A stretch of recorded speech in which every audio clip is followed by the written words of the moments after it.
গর্ভবতী মায়েরা ভুলেও যে কাজটি করবেন না, আপনারা সন্তানের ক্ষতি হবে, আপনার ক্ষতি হবে। আপনার যে অনাগত যে সন্তান এই পৃথিবীর মুখ দেখবে, এই সন্তানের ক্ষতি আপনি নিজে ডেকে আনবেন না।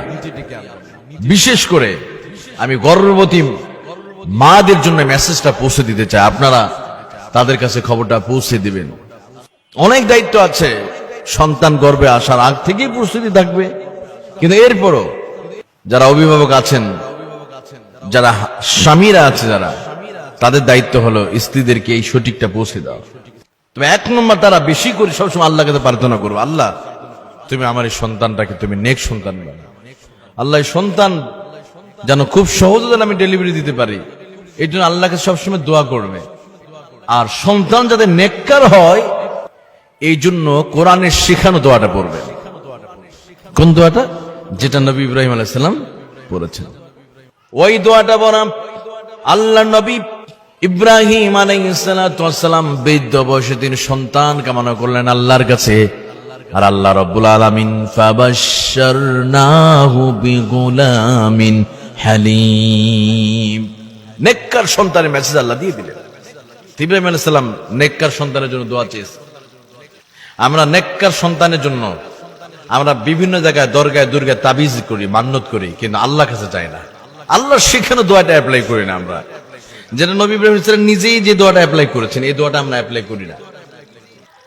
নবী ইব্রাহিম আলাইহিস সালাম তিনি যে দোয়াটা করেছিলেন, রব্বি হাবলি মিনাস সালিহিন, আল্লাহ তাআলা তুমি নেককার পরেজগার আল্লাহওয়ালা সন্তান তুমি আমার দিয়ে দাও, আমার কোলটা তুমি সুন্দর করে দাও।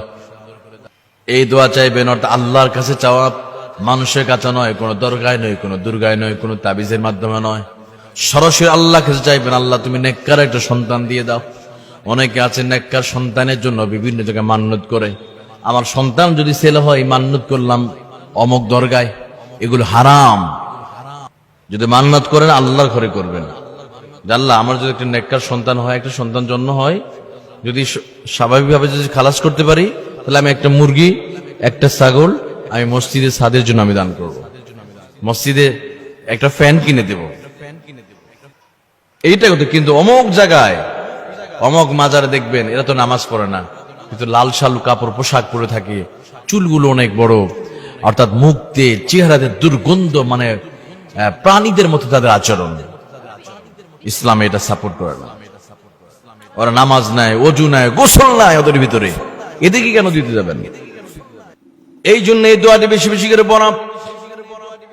আর যেই কাজটি আমার মায়েরা যেই কাজটি করতে পারবে না, যখন পেটে সন্তান আসবে, মনে রাখবেন যখন থেকে পেটটা যখন বড় হতে শুরু করেছে, পেটে সন্তান চলে আসছে, এই পেটের আকার আকৃতি যেন দুনিয়ার কোন মানুষ যেন অন্য কেউ, স্বামী ছাড়া কেউ যেন বুঝতে না পারে। আপনার যারা রক্তের মানুষ তারা ছাড়া অন্য কেউ যেন না বোঝে। অর্থাৎ গর্ভের সন্তান নিয়ে 3 মাসের 4 মাসের বাচ্চা নিয়ে রাস্তায় খুব কম বের হবেন, প্রয়োজন ছাড়া। ডাক্তার দেখাতে হবে, হ্যাঁ আপনি রক্ত দেখাতে পারেন, ডাক্তারের কাছে যেতে পারেন, কিন্তু মার্কেটে যাওয়া, ইচ্ছাকৃতভাবে অমুক যাওয়া, বেড়াতে যাওয়া, এগুলো বন্ধ করেন এই কয়েকটা মাস। আগে আপনি সন্তানটা সুন্দরভাবে খালাস করেন, কারণ আপনার এই পেটের আকৃতি দেখে অন্য মানুষ যদি খারাপ দৃষ্টি যদি তাকায়, এই সন্তান প্রতিবন্ধী হওয়ার সম্ভাবনা আছে, সন্তান ক্ষতি হতে পারে, এই সন্তান খারাপ জিনের আসর লাগতে পারে, এই সন্তান দুনিয়াতে আসার পরে অসুস্থ লেগেই দেয়। অনেক বাচ্চাদের দেখবেন যে জন্মের পরে অসুস্থ, ঘুমের মধ্যে ভয় পায়, একটুতেই ভয় পেয়ে যায়, দেখবেন এই সন্তানগুলির ভিতরে খারাপ কুদৃষ্টি পড়েছে। মানুষের মধ্যে জিন তো 2 প্রকার, শয়তান, মিনাল জিন্নাতি ওয়ান নাস, জিন 2 প্রকার, জিন শয়তান, মানব শয়তান। তো মানব শয়তানের জিন দৃষ্টি যদি পেটে পড়ে যায়, ওই সন্তানে বিকলাঙ্গ হওয়ার সম্ভাবনা আছে।